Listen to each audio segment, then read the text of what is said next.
What is going on, everybody? Welcome to another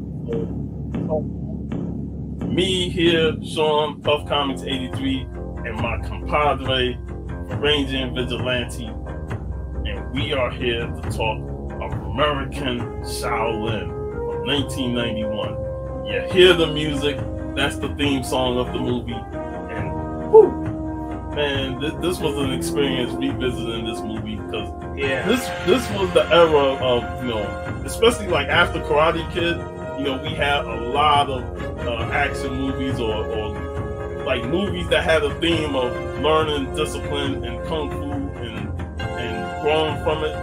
And we had a lot of movies based on tournaments and stuff like that, best of the best, Shaolin fighters and all that.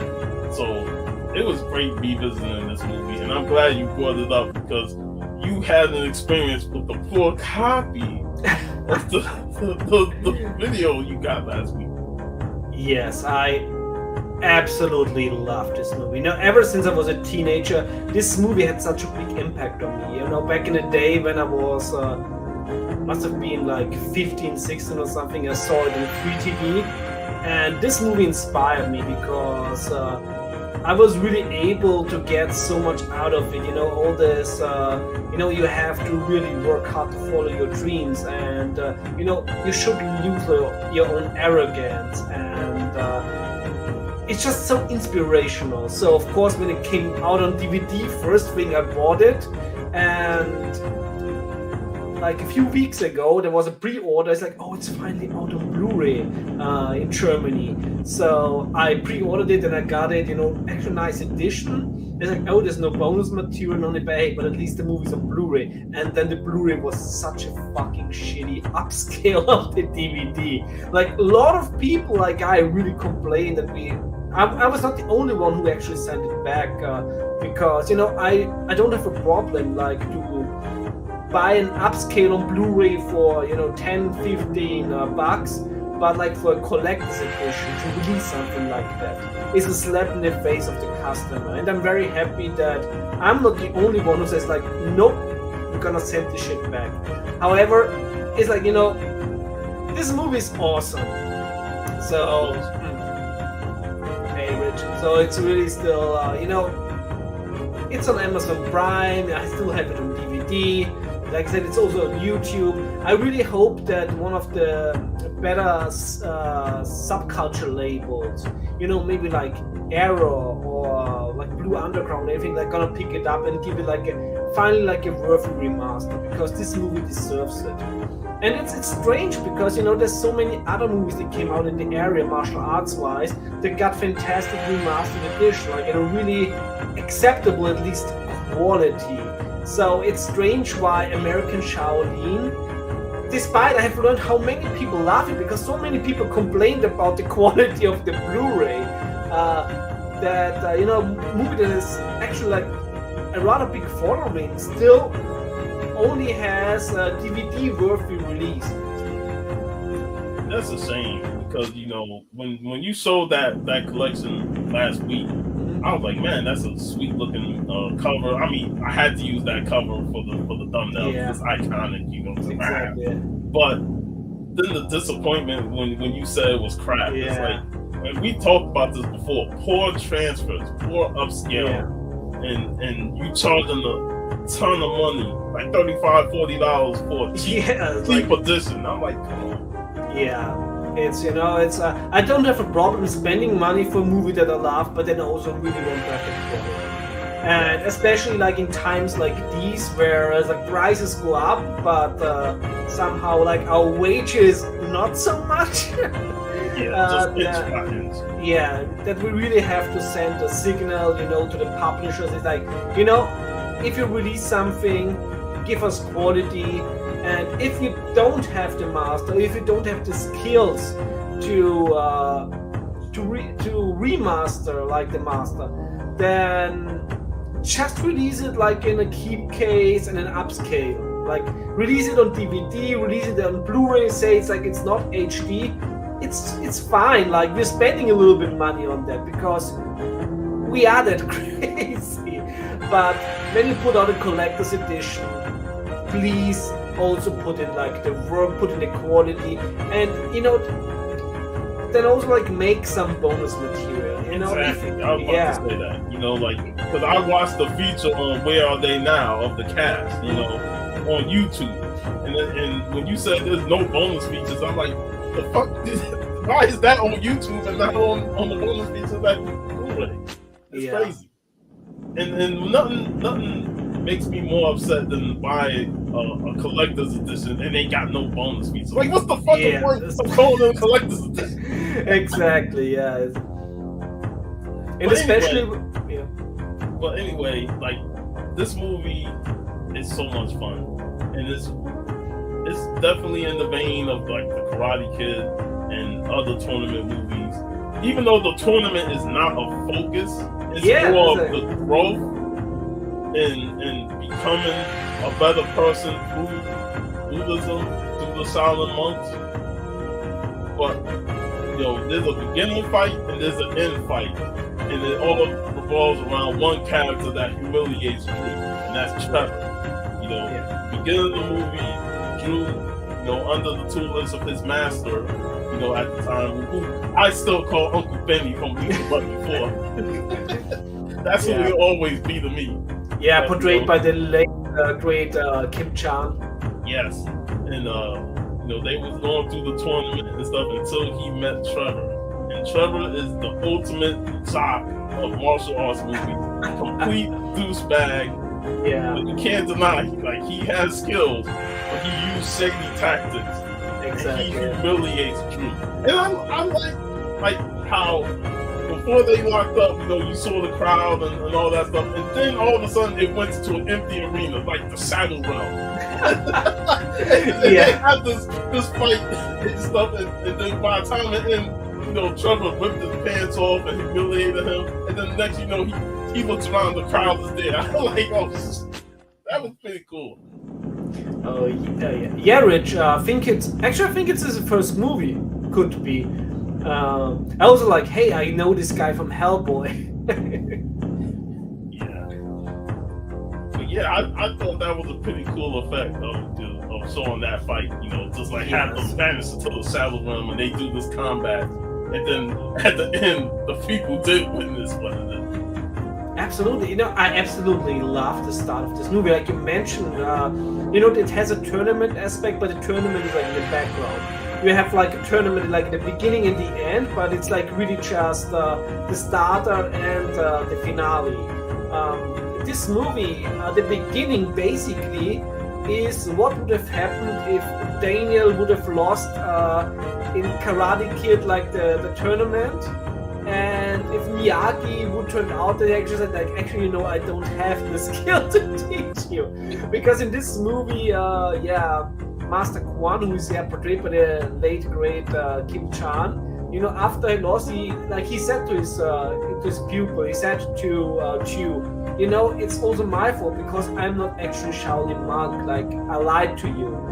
What I also liked about it is that there was no hostility, so he said, okay, like, I forgive you, but, now I want to really go to China and be in a Shaolin temple so that I can fulfill the dream that you could not, like, also, like, in your honor.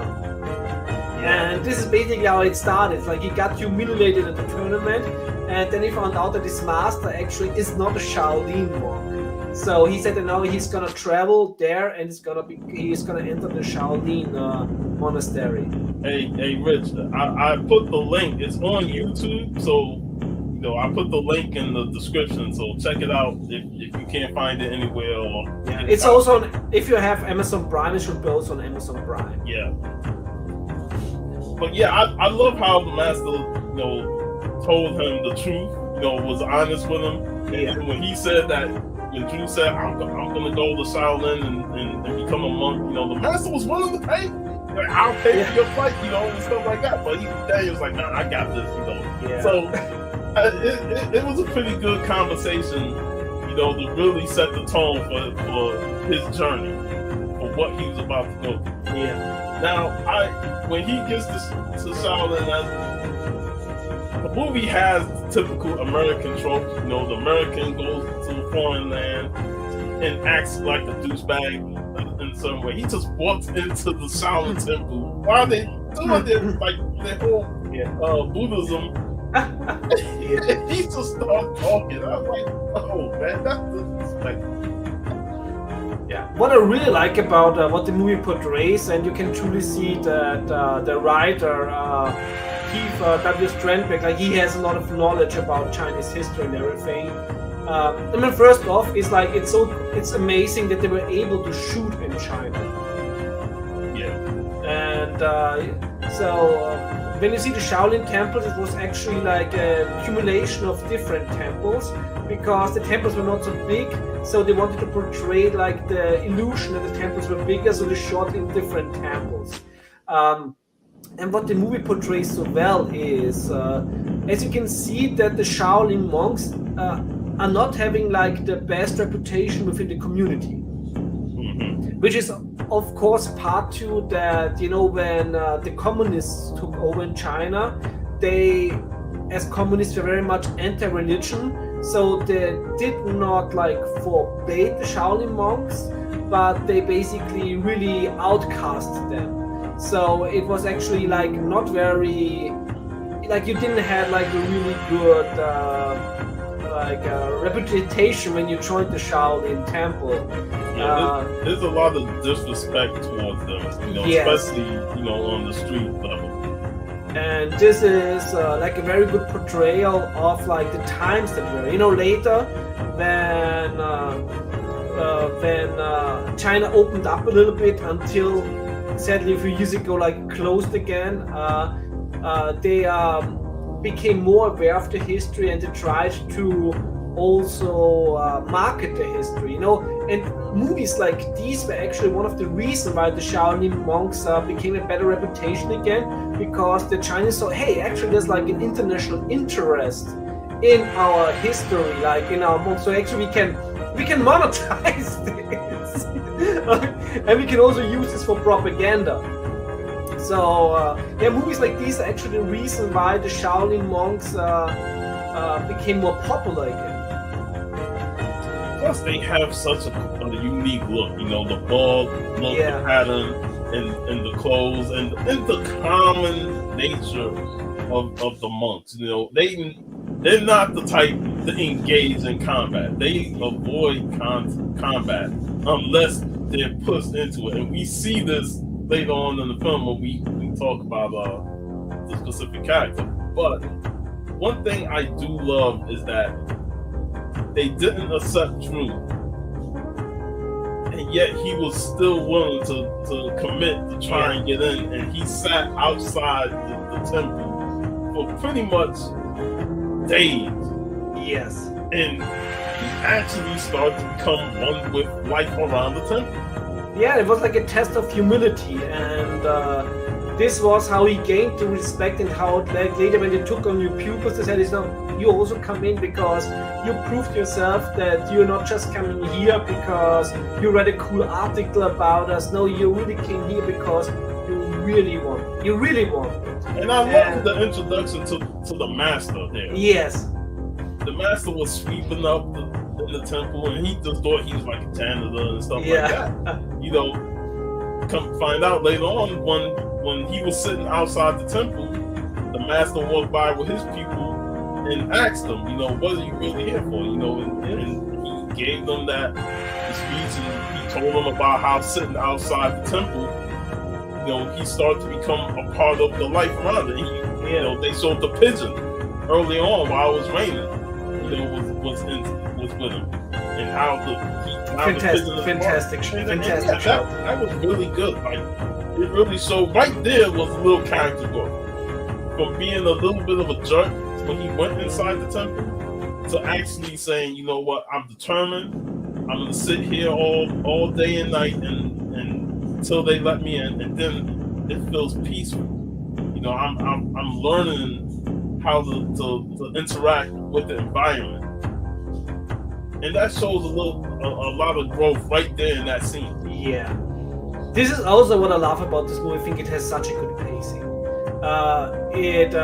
And you know, everybody loves movies, you know, when there is it's like the same like in the military, you know, when you're like in the training, etc. Only here it's of course in the Shaolin temple, and they have like the exercises, and you can really see how tough it is, and also the character growth. Like sometimes he has a little bit arrogance, but every time he learns a valuable lesson. And it's also very interesting, like the inner workings, you know, that of course, you know, when an American comes to the Shaolin temple, not every pupil is like, oh yeah, cool, there's an American. It's like, hey, what is this guy doing here in our culture? So of course there's also like a little bit of hostility, but also that later turns out to be, of course, like they overcome this. So this movie has so many valuable lessons, and it also like paints a picture on loyalty. Yeah. Are you gonna stand by your crew? Are you gonna, you know, take the fall for them? Yeah. And you know, even if you come out and say, yeah, it was him, you know, he was responsible for it. But then, yeah, you betrayed your own people by snitching. Yeah. And I love that they call him out for that. I absolutely love the guy who played the drill instructor. Yes. Cliff Landerman is also like a real life martial arts crack, like fantastic guy. Sadly, he's in very few movies. I don't understand because he has such a great screen presence, and you can clearly see that as you know, there may be months, but he's getting enough protein because that guy's jacked. He is a physical specimen in this film. Yeah. And I love how he's harsh with them, but he's fair. He's giving tough love, yeah? Yeah.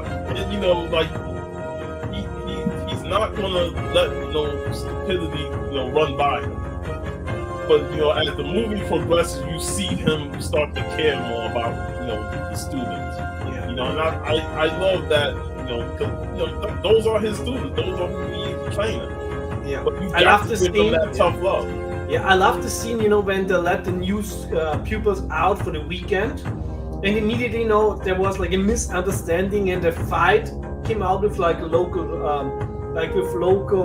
teens, and then the coach, the drill instructor, immediately came down and said, hey, sorry, it's like there's a misunderstanding, and everything very peaceful, it's like they said, I will talk to them, they will learn, and then they start to bully like the drill instructor, which I really don't. I mean, of course, that's only, you can see that they have such low respect for Shaolin monks in that day.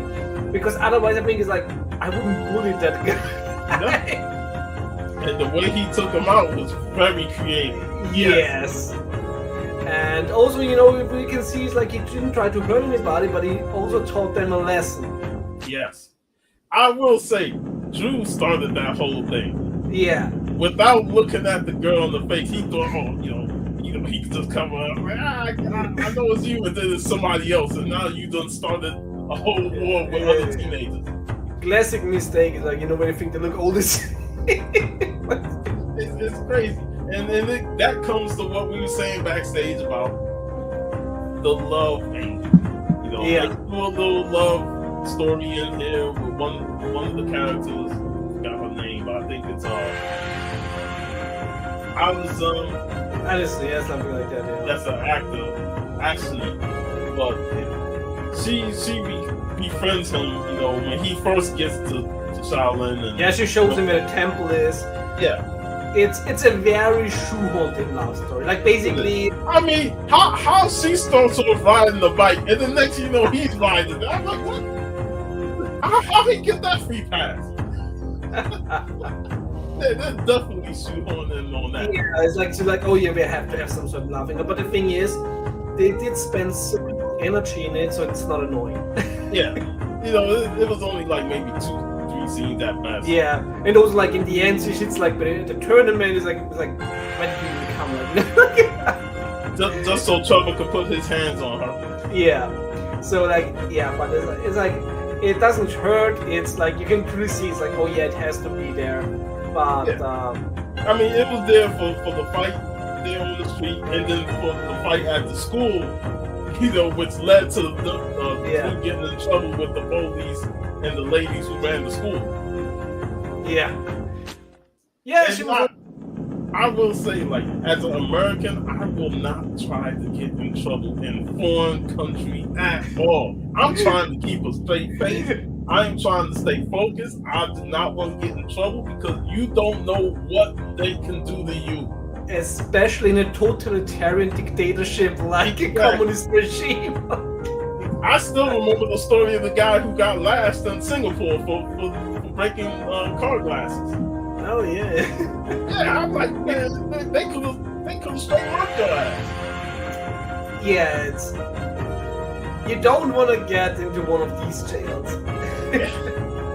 So yeah, like Drew had a lot of growing up to do in this movie, and thankfully, you know, the master didn't punish him outright because he bonded with his students, his friends there, in the Shaolin Temple. And I like that because we talked about one of the students didn't like him because he's American and he's bringing his American ideology there, teaching them how to sing rock and roll music. And, you know, he has an antagonistic hatred for him. But he realized that I'm gonna have to work with him because we're together in this. And when he like snitches on him, the drill instructor, he just said, well, you betrayed your whole team, so that means you're not trustworthy. Yeah, fantastic lesson. It's also like in school, you know, if you're a snitch, then it doesn't matter if you're right or wrong, but you don't snitch to a teacher. And it's also you stand by your team. And we see that later on after the whole incident in the street when the master, they have to answer to the master. Yeah. And, you know, when they had the little fight in the yard and one of the statues got broken, that's a huge deal. You know, like, you don't damage property. Yeah. and they have to answer to the master for it. And when he asked whose fault is it, who started it, Drew stepped up and said, it's my fault. And when Gao saw that, he said, you know. Yeah, I also did my part. Like, I had a part in it as well. So he had to accept responsibility because Drew stepped up and accepted that responsibility. So he's like, I can't just let him take it, especially after what the drill instructor told me. So that again, learning moments. You know, both guys are learning from past mistakes and they growing as a unit better. Yeah. Like I said, there's so many valuable lessons in this movie, and if you watch this movie and you really listen to them, you come out a better human at the end. Yeah. And plus like you've seen a fantastic movie. and you know, I love how when they're doing the slave work according to Drew, he don't like it. It's testing his mental patience. You know, he's like, oh man, we gotta go. Let's go talk to the master and give him these demands. You know, like, oh, we shouldn't be doing this. We came here to train. You know, we ain't come here to lift rocks and stuff like that. And as soon as they get to the master, he comes out the door. He said, I was coming to talk to you. And he's like, well, I'm gonna say this. Like, hold on. I'm gonna say that you're doing this work because we're testing your mental patience and building up your physicality, so when you do train, you have the mental discipline to learn what we're teaching you. And then after all that, Drew was like, thank you, master. We just came to say hi. You know, it was such a great moment in the movie. Yeah, this also the movie has the kind of fun that doesn't suck because everything is like naturally built. Yeah. And of course, like I said, it already has this fantastic soundtrack, but it also has this nice song in there. You know, when it said like he's bringing a little bit of rock and roll in there, so it's not the summertime blues, but it's like there ain't no cure for the Shaolin Temple blues. Yes, I like that. And it's so catchy. It's also one of the things that everybody remembers about the movie. Yeah. And before all that, they tried to play a joke on the drill instructor. And like, backfired. First of all, you gotta love how he just completely owned that scene. and own everything. But, you know, nobody thought about, like, why are we trying to do this? He's the chillest brother, and he can kick our asses. But still, I think this is, you know, you have some teenagers in there. I think this is very natural, like, you know, a little bit of a release and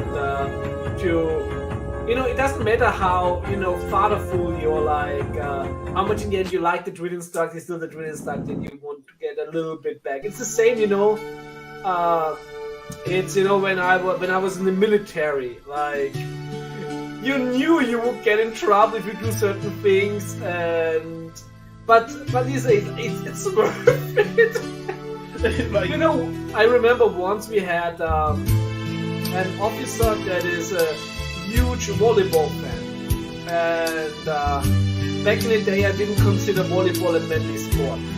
So, like, you know, we were just like, he was asking, hey, we still need a player on the team for volleyball, and he's like, sorry sir, but I don't play women's sports. So, you know, he of course like looked at me, he's like, oh, it's completely fine, but you know what's a manly sport? Running, so you can run around the whole area. He's like, will do sir, will do. Yes. So I totally knew that I would get into trouble, but you know, sometimes you just can't help it. Like, sometimes you're like, man, if he likes the sport, I'm not gonna say nothing bad about that. Yeah, exactly. And it's the same here, you know, the new people get into trouble, but hey, it's like you're young and you want to challenge a little bit the hierarchy, so it's completely normal when you're teenagers. So I really like the stories that you now I always have to think back about nothing. But he completely, the drill instructor, like Cliff completely owned that too. Yes. He owned the character to the T. In general, the stunts are so well used. Yes. And I changed up the theme because the theme songs in this movie is just top notch. I love the score in this movie. The score is so fantastic. Yes, done by Richard Yoon. And Richard Yoon also did, of course, Once Upon a Time in China, Part 2, the score, which is also a movie series that we have to talk in the future. Yeah. But you know, another favorite scene of mine is, like I said, when they all show unity towards Drew. You know, when he was going to leave due to the whole outbreak at the school, and they all said, "Man, we're gonna leave with you, man." Because he taught them a lot. You know, like the rock and roll songs, and, you know, the humility, and you know, learning how to bounce back on certain situations. And you know, of course, you know, when they went to the dance, they like how to talk to a girl, how to dance. Yeah. You know, it's like he taught them all that. So they looked up to him a lot. You know, and the master saw this, and you know, and this kept their training going. I love that. Yeah, so, and this was also, you know, he didn't just say, oh, you can't bounce back in, but of course he got like a quest. And this quest was also so interesting because it was like not just like those, it was like a fake go from A to B, but it was way more. It's like, okay, what kind of human are you really? And that test on the bridge, when he saved the guy, to me was a big part of it. Yeah. You know, because he was willing to say, screw the scroll, I need to save this person who's about to die. Yeah, it was like he had to bring a scroll from A to like on a hill to another master.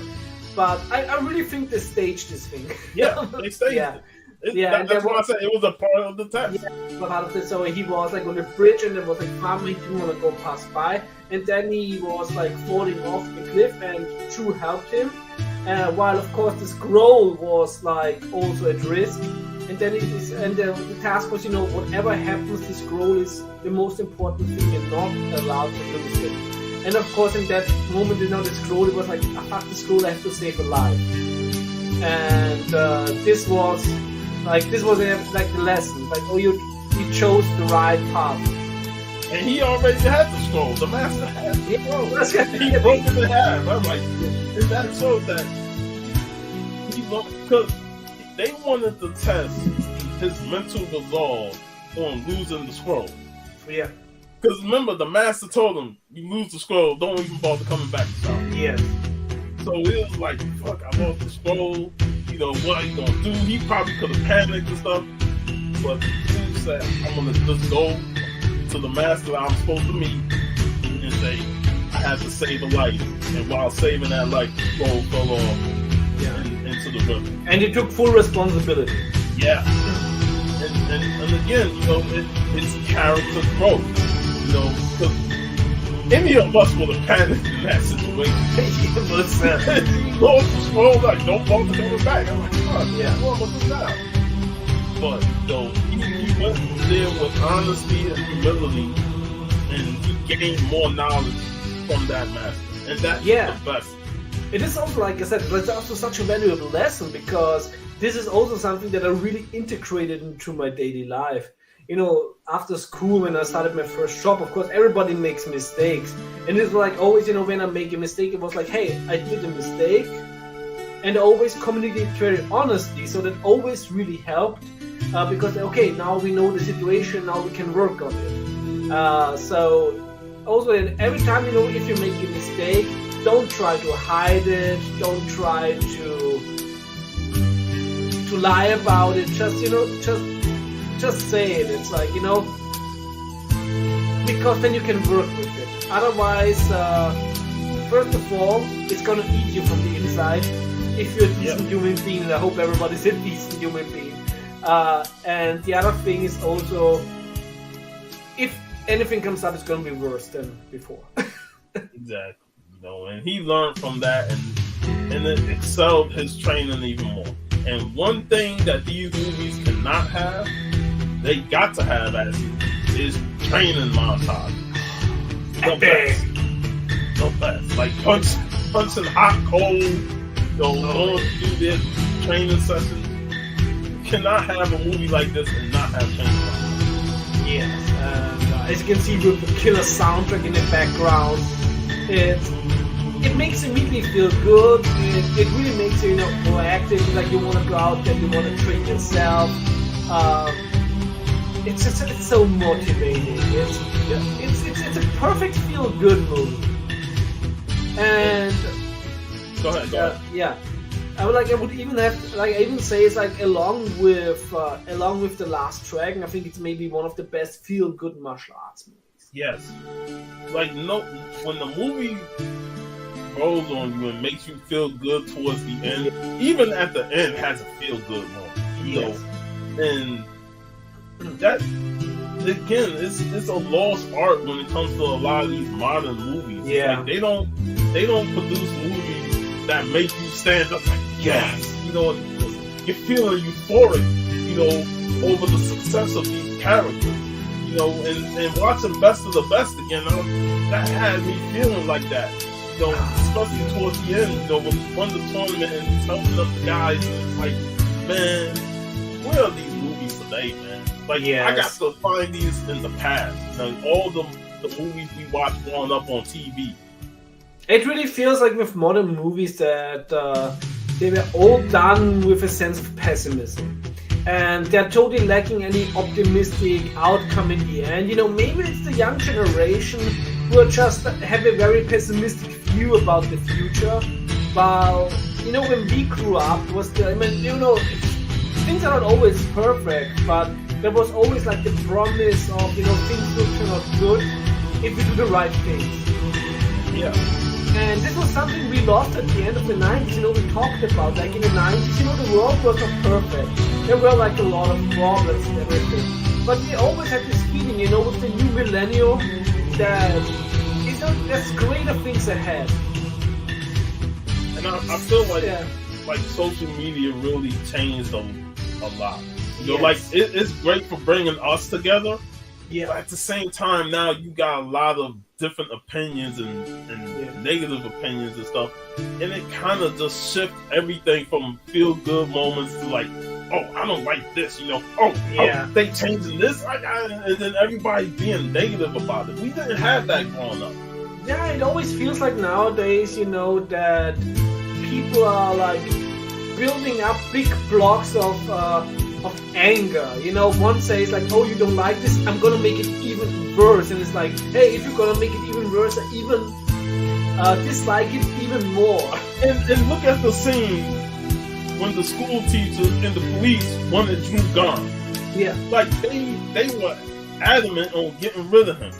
But the monk, the masters, calmed the situation down and gave them the explanation. And they even had to say, yeah, we'll let you handle it. This was a perfect argumentation. You know, when they said it's like, hey, he has to go, he doesn't have our values and everything. And when he said like, yeah, but what does this say about us? That we have given up on somebody that doesn't know better? What makes this us? And it's like, and they were thinking, it's like, actually, it's true, because also if we would send him back, we would have to acknowledge like that we are not so good. And it's exactly the right argument to tell like a regime like that. And there's no saying what the police get their hands on, what they'll do to him before they send him back. Yeah. So, you know, it was a tense situation that the monk was able to handle perfectly. Yeah, and how this movie turns like a serious situation like that into a feel-good moment. Magic. Yeah, and you know, Drew took the Sterling very hard, you know, because he knew he was at fault. Yeah, you know, they told him like, hey, no girls, you know, no associated with the girls. But you know, because he has that American mentality, he can't help himself that he has to go and mingle with the woman and teach those guys how to dance. You know, but again, he had to learn. Yeah, and his character grows to the point where he does the trials. And to me, the trial represented, like, I love when movies throw trials in there because it's all mental fortitude, mental toughness, mental patience. How much pain are you willing to go through to get through this challenge? This final task, this challenge, was edited so well. Yeah, and I love that. You know, not only you have the trap doors and all the stuff that's coming out the walls, but then you have the wooden, like what they will say, you know, training dummies actually, you know, fighting. Yeah, those people ain't so dumb. Yeah, they not like wooden training dummies that you just beat up. Nah, they giving you a hard time, and he almost gave up. And I love that sequence when they show the monks looking at the entrance where he's supposed to come out from. And like where it's like he has to finish it until the smoke is gone. Yeah. And when they're like, you know, they were like worried, will he make it? And like they edited, it almost seems like, oh no, he's not gonna make it. Yeah, because they saw him saying, I can't handle this, I can't do this. But then we see him coming out, and then we get like a backflash of how he like almost like hulked up.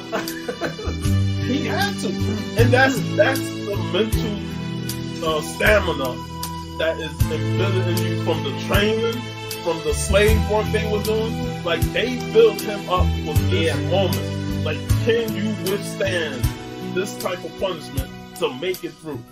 Yeah, and like I said, so well edited. It's and the way he destroyed those wooden things was awesome. Like that, it was awesome.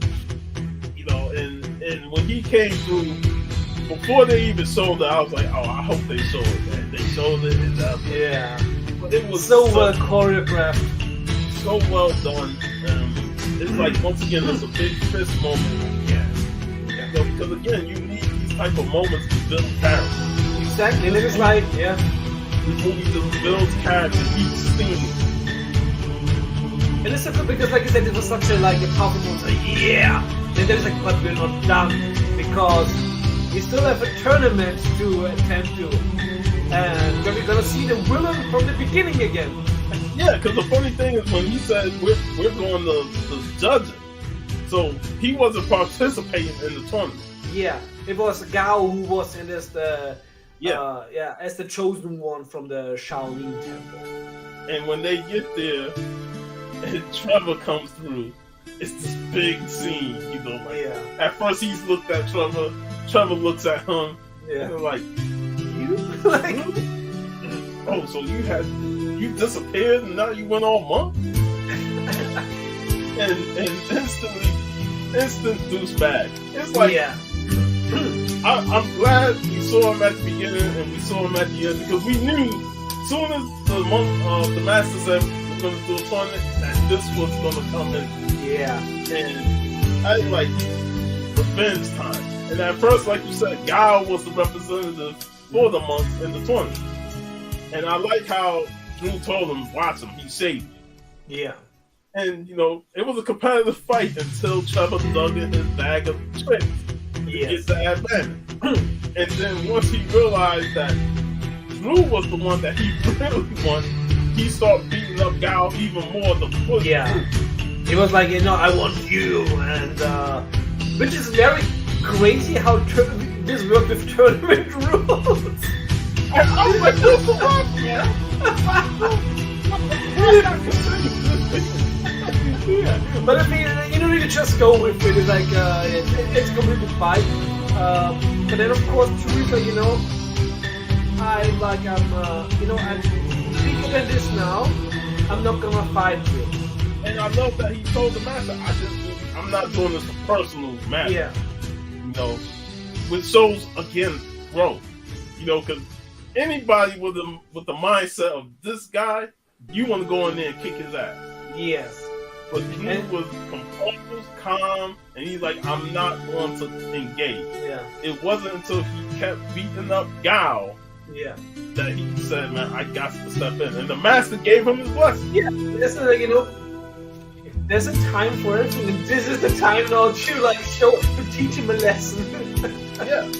So he stepped over that rope. The fight was on, and then again it was competitive back and forth. Drew showing his growth as a fighter, and Trevor was handling him, but he could not get a handle on Drew. He had to fucking use his damn jacket to wrap around Drew's head to get the advantage. And I'm like, this dirty motherfucker. Yeah. But also a very well choreographed fight.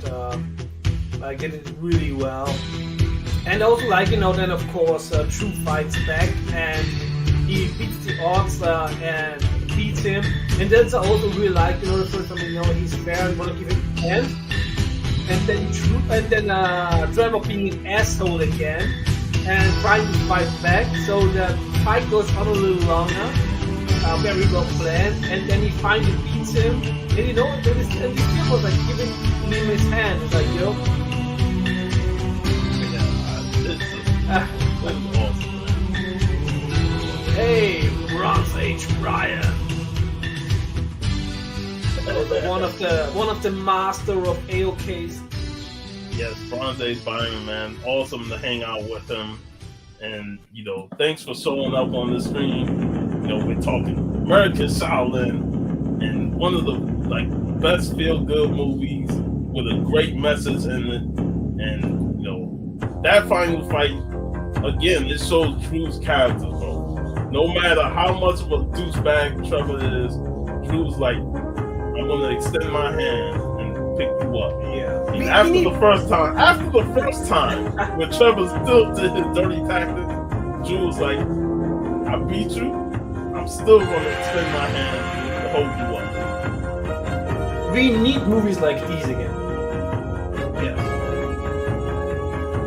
Because I totally. Yeah. This was actually one of my hopes, with all the pandemic and all the bullshit, where I'm like, hey, maybe at least at the end of all these things, maybe people need wholesome movies again. Like, please. Wholesome movies with a strong message and character growth. Yes. And I would have loved to see more of this. If they would have done a sequel to it and showed his continued growth as a monk in America, that it would have been even better. Like I said, I love revisiting movies because it gives you now the what ifs of what more we could have gotten from the Shaolin monks. Yeah. And I was with this ending, this movie is.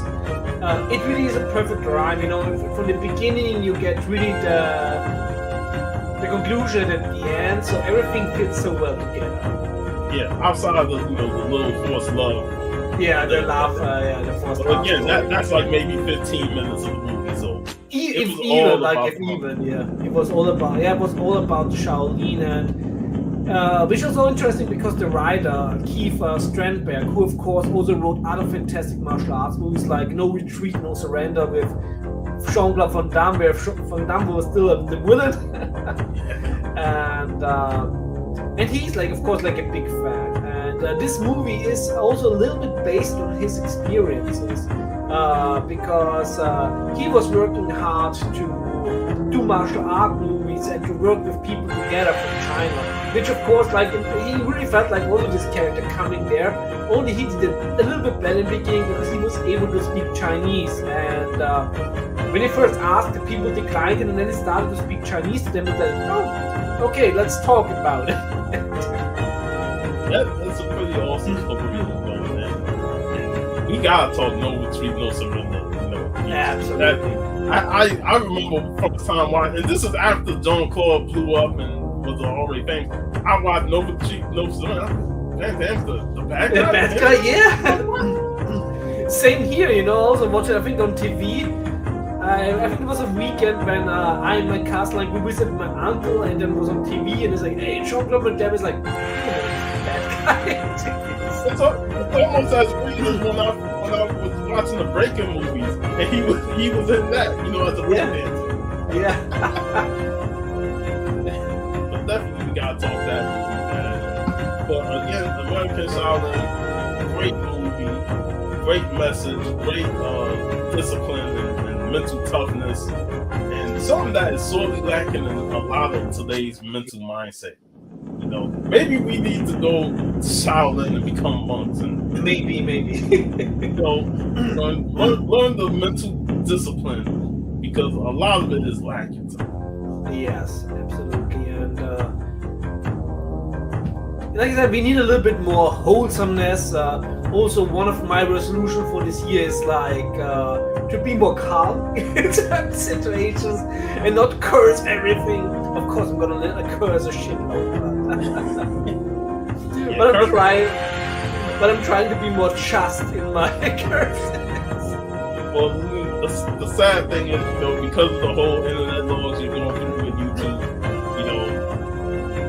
we won't be seeing you high on YouTube, and that's a shame, because your mail calls and AOK and call videos are always a treat to watch. Yeah, but I'm can't be now more, I guess, on other channels. Yeah, man. And quick tidbit, this movie, they added the subtitle King of the Kickboxers, which actually it's King of the Kickboxers is a fucking brutal movie. Yeah, it came out like the year before. So it was like confusing, like it's just a sequel to King of the Kickboxers. Yeah. It's and like it has some of the same people behind the scenes. It's completely different movie.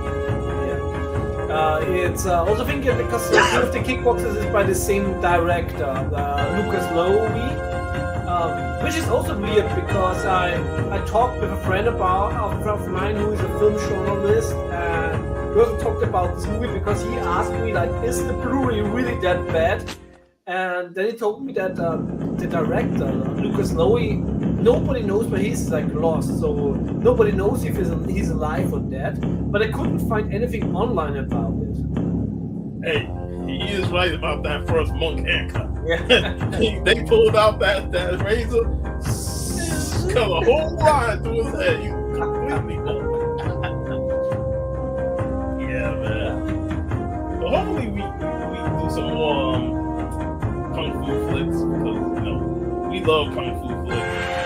Definitely. Especially when we talk to 90s movies. When we have we have like Mafia March, we can also have martial arts May or something. Yeah, that'd be awesome, man. That'd be awesome. And we can talk the whole best of the best franchise. Rewatching that. Like I said, there was a whole bunch of movies on YouTube that I could have fallen into the rabbit hole and just watch all that. Oh yeah. But we're gonna take next week off because BB's got to travel. We will return and kick off Black History Month with another martial arts film. this time, The Man with the Iron Fist, starring the RZA. Yeah. Wu-Tang. Wu-Tang martial art movie, so you're gonna get a lot of Shaw Brothers homages in there. And I think it's a criminally underrated movie. Isn't it also the movie debut of Batista? Yeah, I think. Yeah, I think it's the first movie of Batista did. So that was it's the bronze. I love that movie, man. I remember like, man, this ain't getting them enough play because there's definitely Shaw Brothers homages, and RZA's big on that. He did the score to the movie. I'm like, definitely, man. I can't wait to talk about those two. Yeah, I think it's a fantastic way to start the Black History Month, and also for me, like, also fantastic, like rewatching it again. I loved the movie. Yeah, man, so awesome. Well, that is it for our American Shaolin discussion. I want to say thanks to Bronze Byron, thanks to Rich Martinez for showing up in the chat. I know the process of moving the channel, the show from your channel to mine is still growing, but we're gonna keep doing this, man, because we love doing this. Exactly, like I said, it's Friday, it's the weekend is ahead. It's a lot of fun. It's like you're hyped to watching the movies, and the best, of course, is like spending time with a good friend. And this is the most important thing about it. You know, I would even do this if nobody's watching, or we just would do it like offline, because I love to talk with my friends, and since we sadly just can't go like to a bar and have a good time because of there's a bloody ocean. So we have to do it like here, and I really enjoy it. Like I said, it's every time looking forward to Friday. Me too, bro. And I'm always glad to have you by my side so we can talk these awesome movies. So, also today I got an interesting graphic novel. Finally got the Holy Diver graphic novel about the Dio son. Of course, rest in peace, Dio, one of the best metal vocalists in history. So very curious about that one. nice. It's a really nice art in there, so I'm really looking forward to reading it, and also will give my opinions about it on Instagram. Also, I've seen, of course, last week's Comic Hall crew, and it was a really great talk about Vince McMahon.